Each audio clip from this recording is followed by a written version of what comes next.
ప్రభువునందు ప్రియమైన వారలారా, క్రీస్తు నామములో మీకు స్తుతులు తెలియజేస్తున్నాను. 2లోని 23వ అధ్యాయంలోకి మనం ప్రవేశించాం. ఈరోజు మనం ఇవ్వబడినటువంటి లేఖన భాగము లూకా సువార్త 22వ అధ్యాయము 21వ వచనం నుండి 23వ వచనం వరకు భాగాన్ని మనం చదువుకుంటాం. మనకి ఇవ్వబడినటువంటి అవసరము స్వీయ పరిశీలన, సెల్ఫ్ ఎగ్జామినేషన్. స్వీయ పరిశీలన అనేటువంటి అంశాన్ని మనం ధ్యానం చేయకూడదు. స్వీయ అనగా స్వయంగా, తనకు తానే, ఎవరికి వారే వ్యక్తిగతంగా పరిశీలన చేసుకోవాలి అనేటువంటి సత్యాన్ని ఇది మనకు తెలియజేస్తుంది. యేసు ప్రభువారు తనను అప్పగించబోతున్న వారిని గురించి ప్రభువు మాట్లాడినటువంటి సందర్భంలో శిష్యులు యేసుని అడుగుతున్నటువంటి సందర్భం ఇక్కడ మనకు చదువుకున్న భాగంలో స్పష్టంగా తెలియజేస్తుంది. లూకా సువార్త 22వ అధ్యాయము 21వ వచనం, ఇదిగో నన్ను అప్పగించుకోవాలని చెయ్యి నాతో కూడా ఈ పాదం మీద ఉన్నది.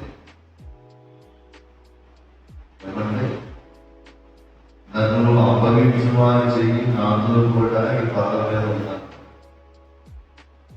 ఎక్కడ భోజనం చేసినప్పుడు పదకొండు భోజనం చేస్తారు.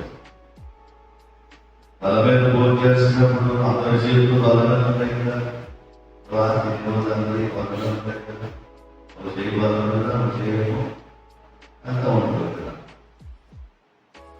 అంటే డైరెక్ట్ గా ప్రభువు చెప్పకుండా డైరెక్ట్ గా చెప్పుకున్నటువంటి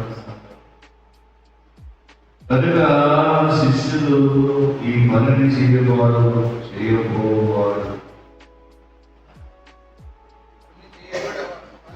ఈ పనిని చేయబోవాడు వాడెవరో అని తమలో తాము అనుమతిస్తారు. అంటే శిష్యులు అందరూ కూడా ఇతరుల గురించి ఆలోచన కానీ తమల గురించి మనం ఆలోచన చేసుకునేటువంటి పరిస్థితి. ఎవరి పని చేసేది ఎవరు అని పరిశీలన చేస్తున్నారు కానీ తమను తాము స్వీయ పరిశీలన చేసుకోలేనటువంటి, తమ మనస్సాక్షిని అడుగులేనటువంటి స్థితిలో కోరపడారు. ఒకసారి మత్తయి సువార్త కూడా చూద్దాం. మత్తయి సువార్త 26వ అధ్యాయము 22వ వచనంలో చెప్తున్నమాట. అందుకు వారు బహు దుఃఖపడి ప్రతివాడు ప్రభువా నేనా అని ఆయన అడుగగా, ఆయన నాతో కూడా పాత్రలో చేయి ఉంచిన వాడెవడో వాడే నన్ను అప్పగించేవాడు. అందరూ అడుగుతున్నారు. దేవుడు కూడా అడిగారు. ఆయన అప్పగించిన యోగ మొదలుగా నేనా అని అడుగగా ఆయన నీవు అన్నట్టే అని నమ్ముతాడు. వీళ్ళ శిష్యుల వల్లే తాను కూడా ప్రవర్తిస్తున్నాడు తప్ప తనను తాను స్వీయ పరిశీలన చేసుకోవడం లేదు. ఎందుకంటే ఇది హఠాత్తుగా జరిగినటువంటి విషయం కాదు. హఠాత్తుగా జరిగినటువంటి విషయం కదా. ఇది ప్రీ ప్లాన్ వాళ్ళు ముందుగానే సిద్ధపరుచుకున్న ప్రణాళిక. యేసుక్రీస్తు ప్రభువాన్ని యూద అప్పగించడం అనేది హఠాత్తుగా జరిగినటువంటి సంభవం. సమయం వరకు, సందర్భం వరకు అతడు ఎదురు చూసినట్లుగా దేవుని యొక్క వాక్యము తెలియజేస్తుంది. మనం చదువుకున్న లూకా సువార్త 22వ అధ్యాయము 6వ వచనంలో చెప్పబడింది. వాడు అందుకు ఒప్పుకొని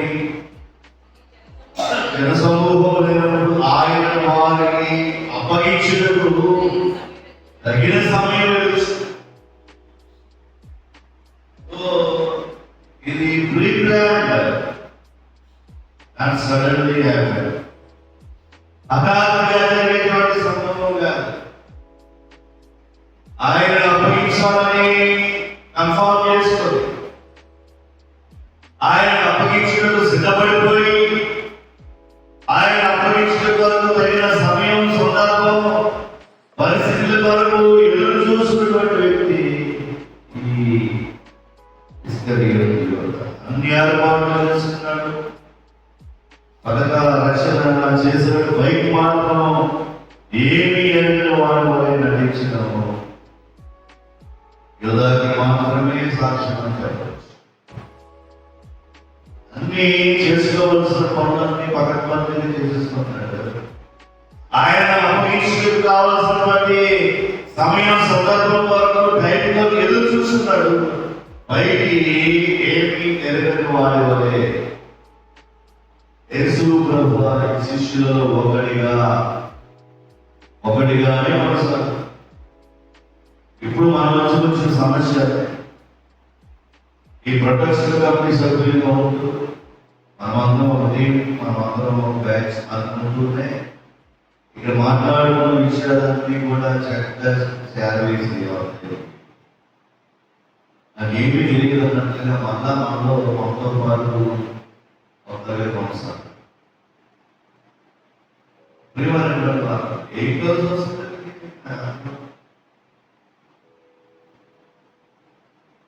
అంటే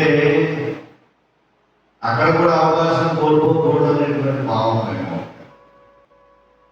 నేను బలవంతం చేయలేదు కదా. ఇక మన ప్రయత్నాలు, మనం చేస్తున్న మా ఆలోచనలు, మనం చేస్తున్నటువంటి తలంపులు ఇవన్నీ కూడా చేరవేసి ఏమి యోధాలే ఇచ్చేటువంటి పరిస్థితి మనకు స్వపరీక్ష చేసుకోవడం, లేకపోతే స్వీయ పరిశీలన చేసుకోవడం అంటే కూడా అవసరం. దేవుడు ఇశ్రాయేలు జనాంగాన్ని గురించి, యెరూషలేము ప్రజల గురించి చెప్తూ ఉన్నటువంటి ఒక మాట చూడండి. ఇర్మియా గ్రంథము 8వ అధ్యాయం. ఇర్మియా గ్రంథము 8వ అధ్యాయం 5-6 వచనాలు. యెరూషలేము ప్రజలు విశ్వాసఘాతులై నిత్యము ద్రోహం చేస్తున్నారు. వారు మోసమును ఆశ్రయం చేసుకుని తిరిగి రామని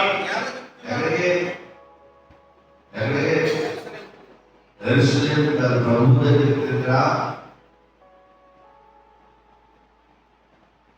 అని కూర్చున్నారు. నేను చెవియొగ్గి వారి మాటలు విని ఉన్నాను. పనికి మాలిన మాటలు వారు ఆడుకుంటున్నారు. నేనేం చేసిందని చెప్పి తన చెడుతలను గురించి పశ్చాత్తాపపడేవాడు ఒకడును లేకపోయినో. మనం గురించి కూడా మాట్లాడుతున్న మళ్ళా తిరిగి రాకుండా చేసేసాం, రాకుండా అన్ని చేస్తాం అనేటువంటి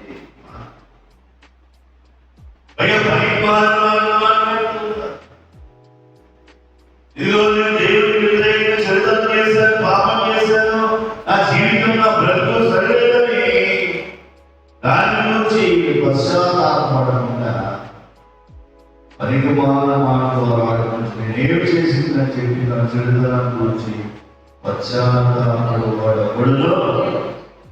లేకపోయి తనకిష్టమైన మార్పులకు యుద్ధములకు చూడబడి కుటుంబం ప్రతి వాడు తనకిష్టమైనట్టుగా చేస్తారు. ఇలా యోధా చేసినట్లే వీళ్ళు కూడా చేస్తున్నటువంటి ఆలోచన. మనల్ని పుట్టించినటువంటి దేవునికి మనమేంటో బాగా తెలుసు. దేవునికి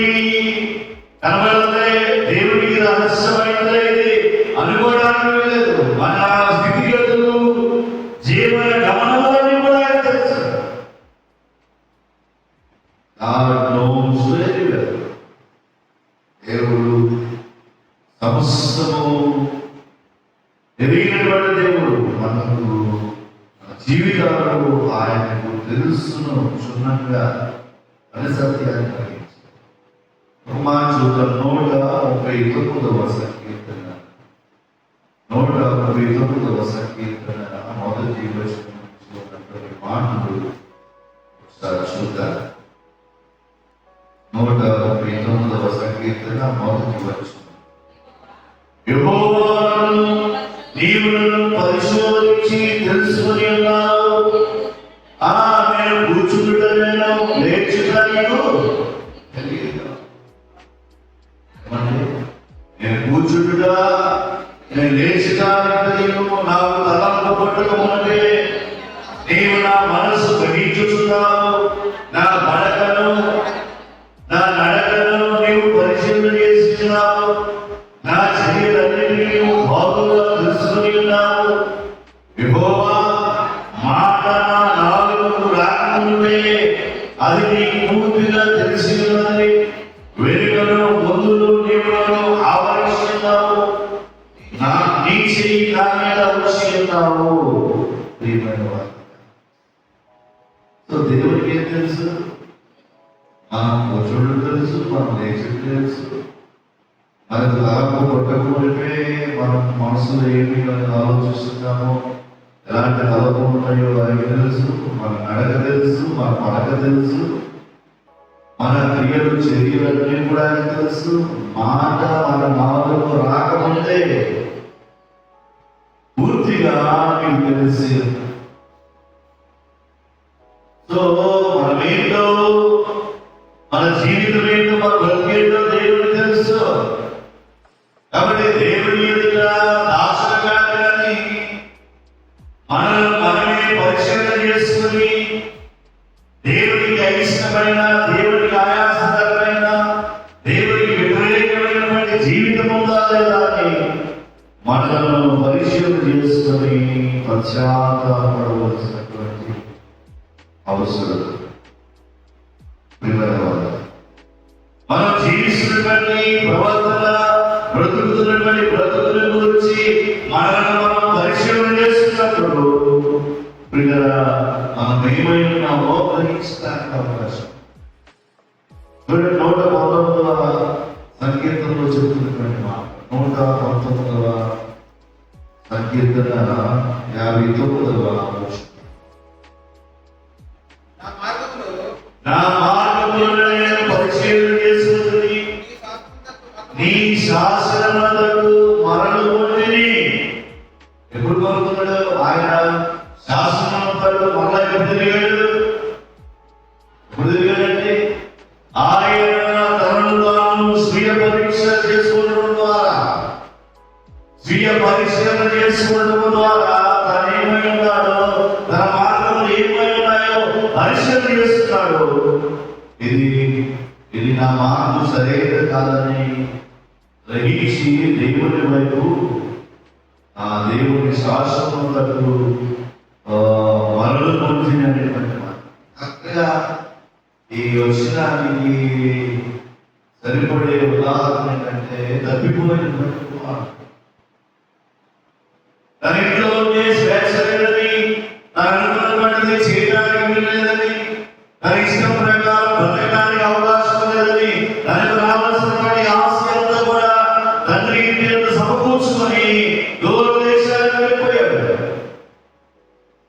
విచ్చలవిడిగా తనకున్నటువంటి డబ్బులు బట్టి అది సంతోషపడుతూ, ఆ సంతోషంలో తనకున్నటువంటి ఆ ధనాన్ని కూడా, డబ్బులంతా కూడా వృధా చేస్తున్నాడు, ఖర్చు చేసేస్తున్నాడు.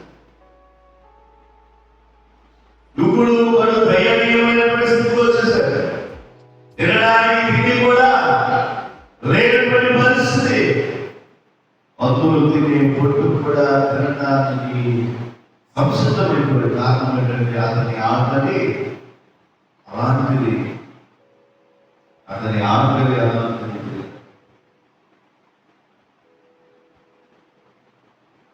ఆ కడు దైవికమైనటువంటి స్థితిలో ఒక్కసారి తనను తాను పరిశీలన చేస్తున్నాడు, స్వీయ పరిశీలన చేస్తున్నాడు.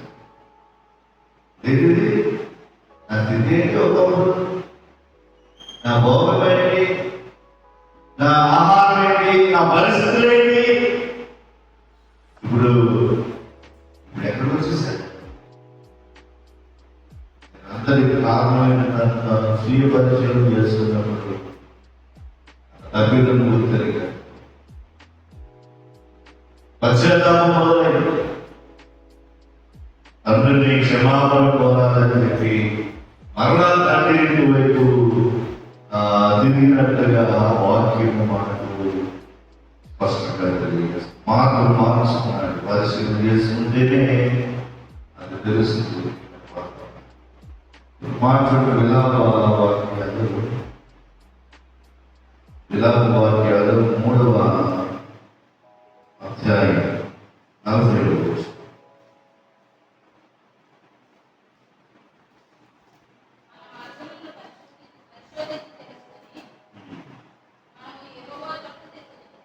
మన మాటలను పరిశోధించి తెలుసుకొని మనము యెహోవా తట్టు తిరుగుదుము.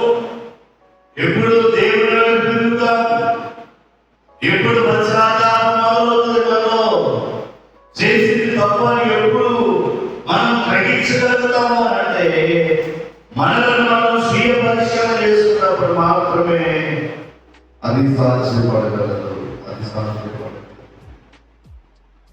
ఇక్కడ స్వీయ పరీక్ష చేసుకోలేని స్థితిలో ఉన్నాడు కనుక డైరెక్ట్ గా మీలో ఒకడు మనం అప్పగించబోతున్నాడు అన్నప్పటికీ కూడా ఇక్కడ తన ఉద్దేశాన్ని, తన ఆలోచనలు, తన ప్రయత్నాన్ని మానుకోకుండా ఇస్కరియోతీయుగా ఉన్నాడు అని అంటే కారణం ఏంటంటే అతడు స్వీయ పరిశీలన చేసుకో, సెల్ఫ్ ఎగ్జామిన్ చేసుకో.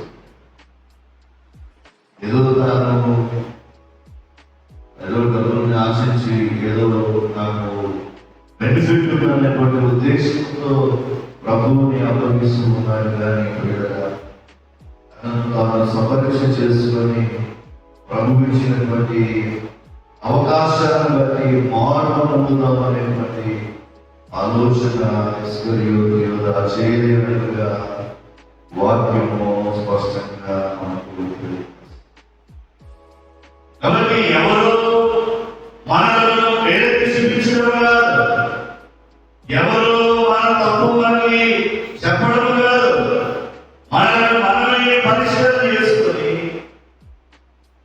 మనల్ని స్వపరీక్ష చేసుకొని దేవునికి ఆయాసకరమైన, దేవునికి వ్యతిరేకమైనటువంటి జీవితాన్ని విడిచిపెట్టవలసిన సాధారణంగా మనం చేసే పని ఏంటంటే తనను తాను స్వపరీక్ష చేసుకోవడానికి సిద్ధపడతారు. ఇతరులను పరీక్షించడానికి, ఇతరులను పరిశీలన చేసి ఇతరుల తప్పులను ఎత్తి చూపించడానికి ప్రతి ఒక్కరు ప్రయత్నిస్తారు. ఎదుట వారిని విమర్శించడంలో, ఎదుటి వారు తప్పుడు వారిని చెప్పడంలో మనందరం కూడా ఉంటుంది. ఒకవేళ తాను కూడా అదే తప్పు చేస్తున్నప్పటికీ కూడా దాన్ని ఒప్పుకోకుండా, దాని గురించి మాట్లాడకుండా, దాన్ని అలాగే కప్పిపుచ్చుకొని ఎదుటి వారు చేస్తున్నటువంటి తప్పునే ఎత్తి చూపించడానికి ప్రయత్నిస్తారు. అందుకే ప్రభు ఏమన్నాడండి? ప్రభు మొదట ఈ కంటిలో ఉన్న మనసా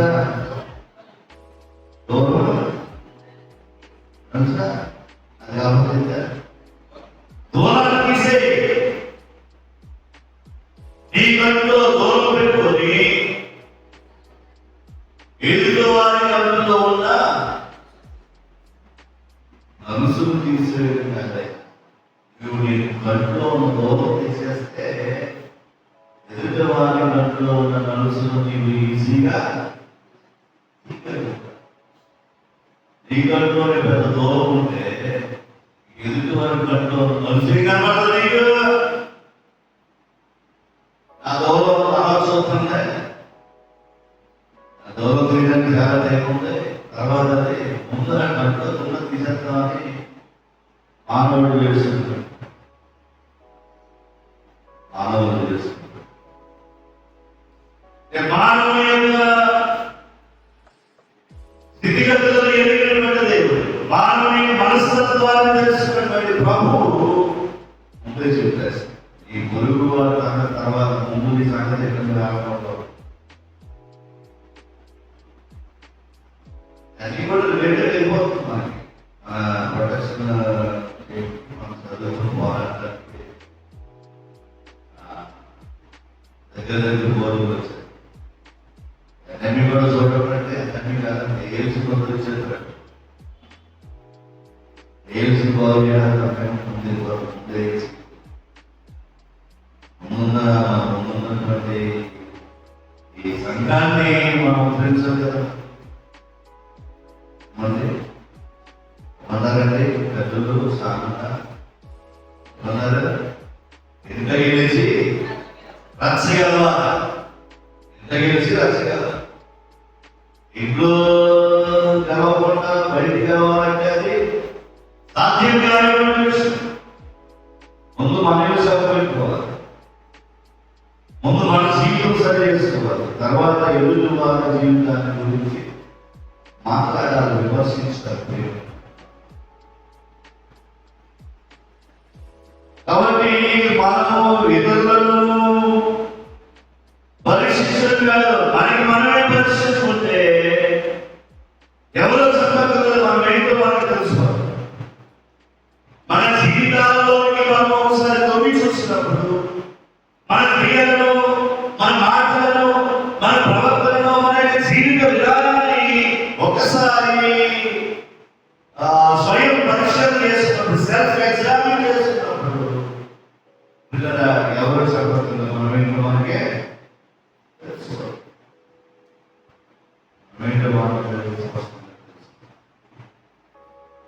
మనం పశ్చాత్తాపడకపోవడానికి, దేవుడి ఎదుట మన పాపాన్ని గురించి మనం ఒప్పుకోకపోవడానికి కారణం ఏంటంటే మనము స్వపరీక్ష చేసుకున్నట్లేదు.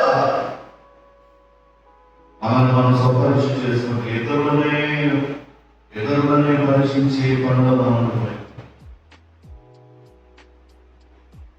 చేసేది తప్పు అన్నప్పుడు ఎదుటి వారి యొక్క తప్పును ఏదైతే చూపించి ఆరాధనకే లేదంటే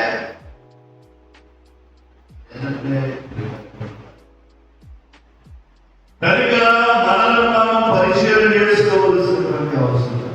వాక్యం చెప్తుంది, ప్రతి వ్యక్తి తను తానే పరీక్షించుకోవాలి.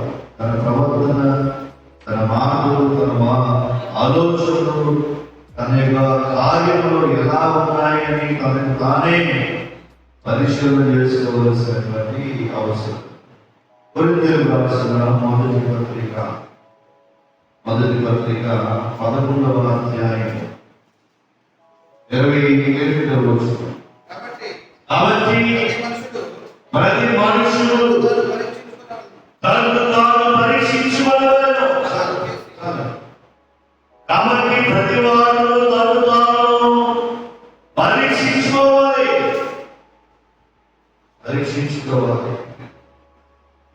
ఏంటి నా జీవితం ఏంటి, నా ప్రవర్తన ఏంటి, నా యొక్క జీవిత విధానం ఏంటని తనను తాను పరిశీలన పరీక్షించుకోవలసినటువంటి అవసరం. 31వ వచనం చూడండి. అయితే మనమే విమర్శించుకొని తీర్పు పొందకపోదు. మనమే విమర్శించుకొని తీర్పు పొందకపోదు. అయితే మనం పరీక్షించుకున్నట్లయితే మనం పరీక్షించుకోవాల్సిన, మనం స్వయం పరిశీలన చేసుకోవాల్సినటువంటి అవసరత మన యొక్క జీవితాలు.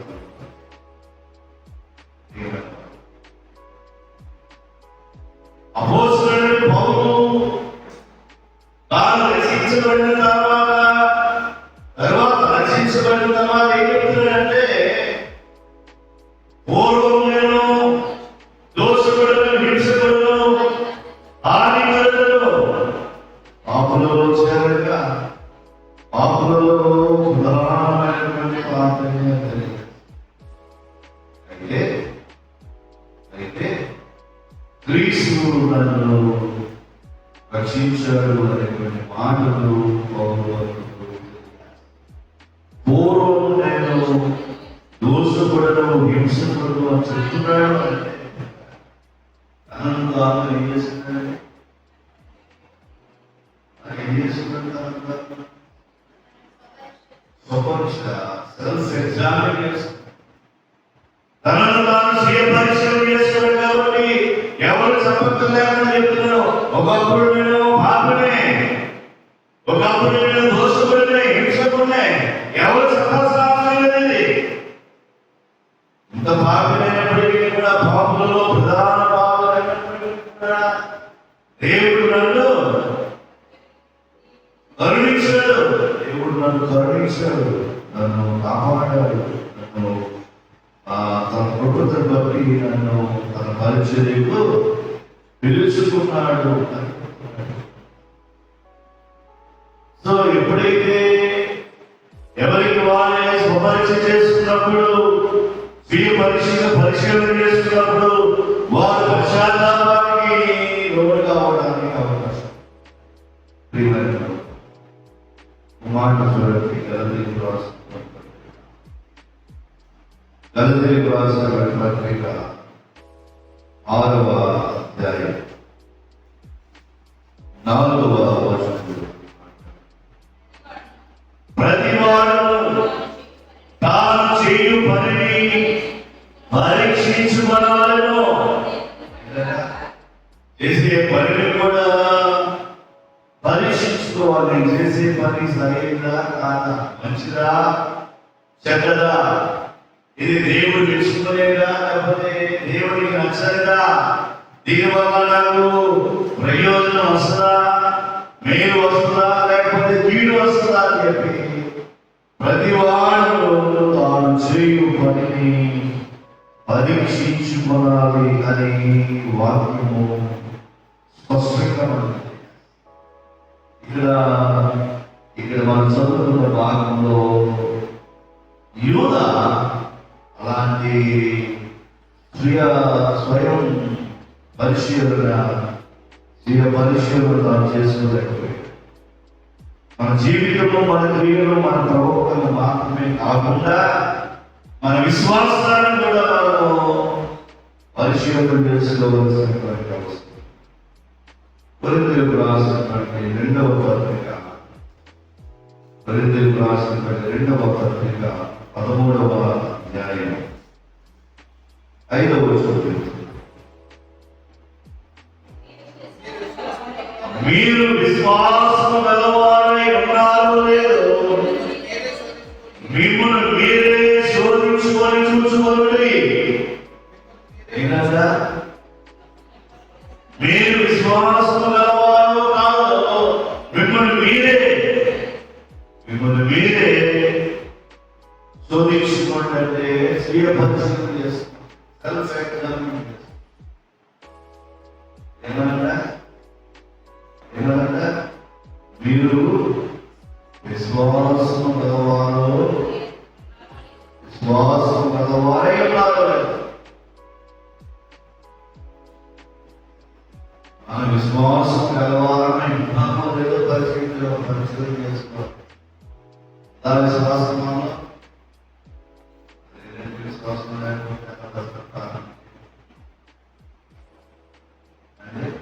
అంతేనా?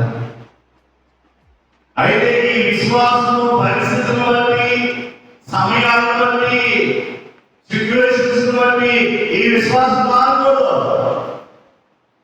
ఎందుకంటే ఆయన నిన్న, నేడు, రేపు ఏకరీతిలో ఉన్నటువంటి దేవుడు, మార్పు లేనటువంటి దేవుడు. అలనాడు పాత నిబంధనలు, కొత్త నిబంధనలు కూడా ఎలాంటి అద్భుత కార్యాలు, ఆశ్చర్యకార్యాలు, స్వస్థత కార్యాలు చేసి ఉన్నటువంటి దేవుడు, అదే దేవుడు మార్పు నొందినటువంటి దేవుడు ఈ రోజు కూడా అలాంటి కార్యాలు చేయగలిగే సమర్థుడు, శక్తివంతుడు. ఆయనలో ఏం చేంజ్ లేదు.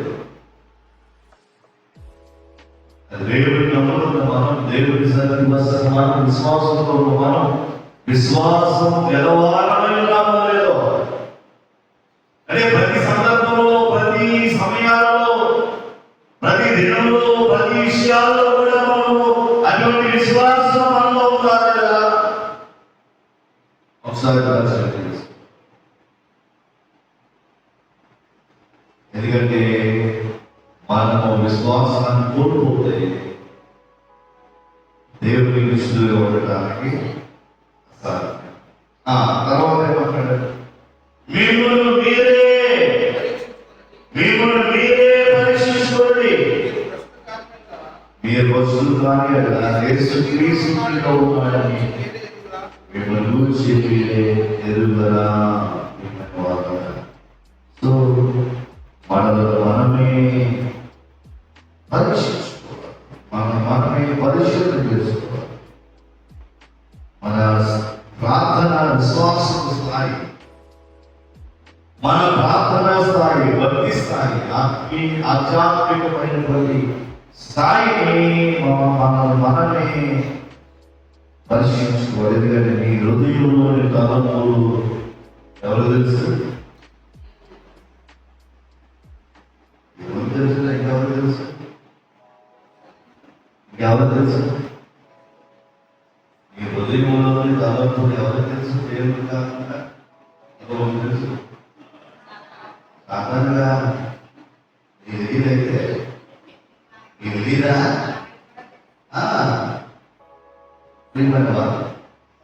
మీ హృదయంలోని తలంపులు ఎవరిని బట్టి మీకే తెలుసు. అఫ్కోర్స్ దేవుడికి కూడా తెలుసు. నీవు స్వపరీక్ష చేసుకుంటున్నప్పుడు, స్వీయ పరిశీలన చేసుకుంటున్నప్పుడు నీవేంటో నీకు నీవుకే బాగా తెలుసు. ఇక దావీదు భక్తుడు ప్రభువుకి ప్రార్థన చేశాడు, ప్రభువా నా హృదయమును పరిశీలన చేయి, నా హృదయమును పరీక్షించు. ఒకవేళ నీకు ఆయాసకరమైన అయిష్టమైన మార్గం ఉందేమో పరిశీలన చేయండి. 139వ సంకీర్తన 34వ వచనం.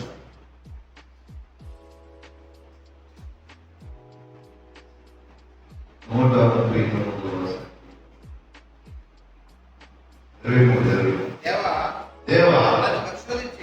దేవా నన్ను పరిశోధించి నా హృదయమును తెలుసుకొనుము.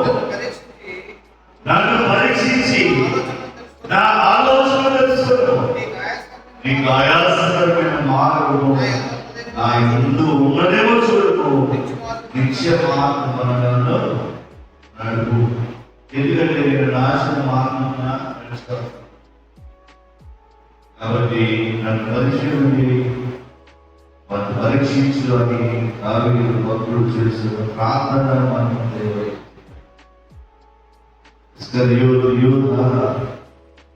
ప్రభువుని అప్పగించేసినట్టు పెట్టుకోవడం. మనం ఒకవేళ